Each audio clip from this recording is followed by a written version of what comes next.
It's an absolute pleasure to be here. So thanks to the HCC for your kind invitation. I was speaking at the Poultry Conference on Monday, and I told them, look, I've just come back from hospital. I spent 5 weeks in August and September in hospital. And I had an agricultural science teacher in secondary school who always ask you to list 10 advantages and 10 disadvantages of anything that you do. So I'm still thinking of the advantages of staying in hospital for 5 weeks. Yeah, but we are getting there. I think one advantage is that you do get free food from the NHS. And the ward I was in, if you had mobility problems, you get bathed by a nurse. Yeah, so I was sat there one day and a nurse came and said, Awal, I'll be bathing you in 2 minutes. So before I could say a word, my wife was sat there and said, oh, sorry nurse, he can bath himself. So I didn't get the opportunity to be bathed by a nurse. So today we're talking about the halal market, where the opportunities are and how our farmers and processors can take advantage of it. So my name is Awal, and I would like to say a big thank you to the Nuffield Scholarship, because this year they selected me as one of the scholars for 2025. And the scholarship is kindly funded or sponsored by the Central Region Farmers Trust, the Agriculture Society, the 3 countries Agriculture Society, and of course AHDB for allowing me to embark on this. So thanks to everyone involved in this. And we'll be looking at developing the global market for halal products, so it will be good for all of us. So today we're talking about halal market, and it's important to introduce where the important faith markets are. According to the European Council regulation, which is EC 1099/2009, and also the welfare of animals at the time of killing regulations, 2 religious slaughter protocols are identified. One for Jews and one for Muslims, which is called the halal and shikita or kosher markets. So what is halal then? That would be the question you ask me. Halal is anything that is permissible. It's an Arabic word which means anything that is permissible. And I know there is halal, halal certification organization in the audience. So if you want to speak about getting your assurance on halal, it's important to speak to them. It's not just about food. It involves business transactions. So for instance, Muslims should not gamble. It's illegal for a Muslim to gamble. It also involves how Muslims marry. So Muslims cannot have anything to do with women. Men to do with women outside of marriage. You have to wait until you get married before you can taste the food. Yeah. So, but the good thing is, well, you may say it's a good thing or bad, but Muslim men can marry up to 4 wives. That's a fact. That's a fact. Yeah, that's a fact. But I had a warning from my wife that if I attempt to marry 4 wives, she'll be out of the door. So I need your prayers on that. So again, there are some things that are permissible and others are not permissible. So some food items are not permissible. Pork, for instance, is a classic example of meat that is not permissible. Also, intoxicants, Muslims should not eat intoxicants. So either alcohol or any intoxicant is forbidden. Now let's look at the slaughter protocol. There are a number of farmers amongst us who may have worries about accessing the halal market. But it's important to know that in Wales, I'm not aware of any abattoir that is using non-stand slaughter. All the halal abattoirs I know in Wales are using stand slaughter. So halal slaughter and conventional slaughter, there is no difference at all. They are slaughtered with the same method of stunning, and the only difference is that the slaughter is done by a Muslim. So if you were a farmer worried about animal welfare, this should allay your fears about animal welfare. So the animal may be stunned, as I said, and it is important that halal slaughter or halal abattoirs allow sufficient time for blood loss or for the animal to lose blood. The animal, the knife must be sharpened, and only permissible animals can be used. Not all animals can be used for halal food production. Now let's look at an interesting thing that may interest farmers or even the HCC. If you look at slaughter in England and Wales, halal slaughter in England and Wales accounts for 72% of sheep, 56% of goats, 5% of cows, and 4% of cattle. Although Muslims account for only 6% of the population, the majority of your animals that you produce, if you are a farmer, will end up in halal abattoirs. So halal market is very important for farmers.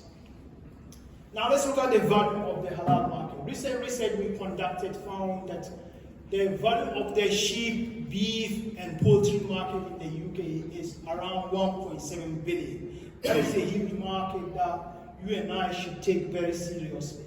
And the population is only 3.9 million, but that is a growing population. Globally, it's around 2 billion. It's a huge population. Jason's talked about the Middle East. The Middle East is a market that we need to take very seriously.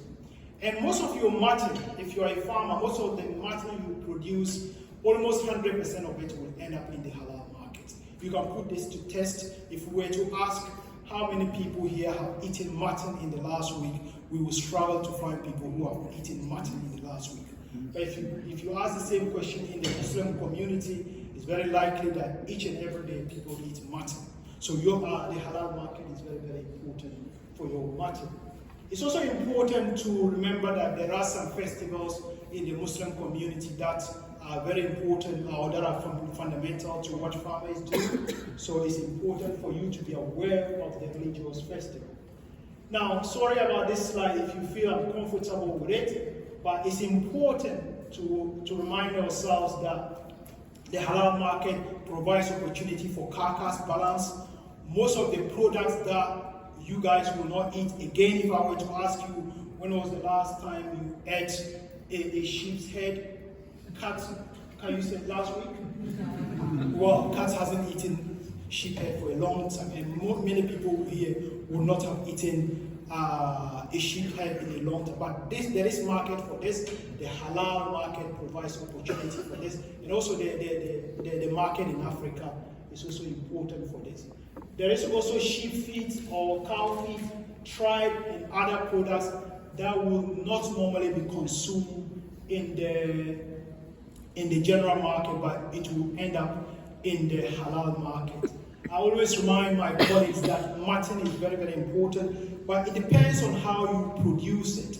It is considered a delicacy by some members of the community, but not all Muslims. So people from Bangladesh, for instance, or people from Asia will recognize mutton as a favorable product. Again, mutton, if I were to ask you a question, when was the last time you ate mutton, you will struggle, unless you're a farmer who kills your mutton. If you go to Tesco, Asda, and Morrison's, you will struggle to find mutton. But if you go to a halal restaurant, it's very likely you will find mutton on the menu. I remember one of our sector board members invited me in Manchester to a halal restaurant. When we went there, everybody was going for hot. They said whether you want hot or mild. Everybody was going for hot. So I also wanted to look tough a little bit. So I said hot. I took the hot, and the next day my ass was on fire. It was absolutely. Don't go for hot if you are not brave. Again, the halal market, as I said, is one market we need to take very seriously. On your left is meat from head. The head may not be considered a product that is favorable here within the general population. But if you look at the halal market or other markets in Africa, head meat is considered a delicacy. So let's take these markets Very, very serious. So goat meat, lamb, mutton, beef quarter, these are products that, although will not end up in the general market, but they are very important in the ethnic market or in some markets around the world, which HCC is doing their best to develop for farmers. So let's look at the religious festival, just briefly on the religious festival. So every capable Muslim, every financially capable Muslim is supposed to pay for an animal to be processed on their behalf during the religious festival. Now the difficulty of this is that there is a requirement if you are using the lamb for the lamb to be a minimum of 6 months. Now for it to be a minimum of 6 months, in next year the festival falls on the 8th of June. 8th of June, some farmers will struggle to provide 6-month lambs in June for this festival. But I'm bringing it up to remind farmers that there is that market out there. It is difficult for you to supply lambs to that market, but it is something you need to think about supplying to. It is recommended, well, some consumers prefer entire and adult animals. The reason for this is, if you're a Christian, you remember Prophet Abraham.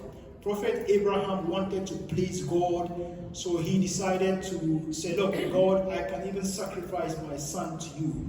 So when he was, this is a biblical, not an Islamic thing, this is a biblical thing. So when Prophet Abraham was about to sacrifice his son, God replaced the son with a ram.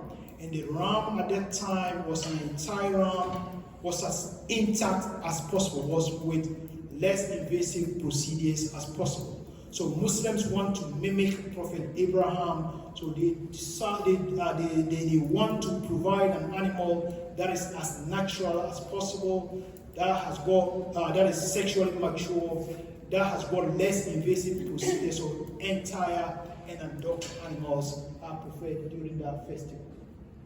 During that festival, when a Muslim pays for the animal to be used, they will divide the meat into 3. So charity is encouraged during that time. So they will divide the meat into 3 halves. They will keep one half, donate the other half to family and friends. 1/3 will be kept by the donor, another 1/3 to family and friends, and the last 1/3 to charity.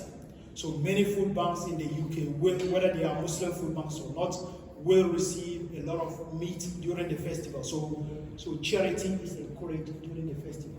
And as I said, next year it will fall on the 8th of June. The animal must be sexually mature, it must be as natural as possible. So adult animals are preferred to adult animals, uncastrated or entire animals are preferred to castrated animals.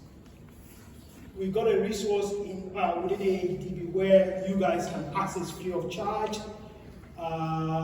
Because we have no way of monitoring it. And I consider AHDB as a collaborator of HCC rather than a competitor, because we're all trying to achieve the same aim, and we're all serving the same farmers. Farmers in Wales can supply to abattoirs in England and vice versa. So we should consider ourselves as collaborators rather than competitors or counterparts. So again, this is a picture that we took in Kuwait as part of an export an outward trade mission to Kuwait.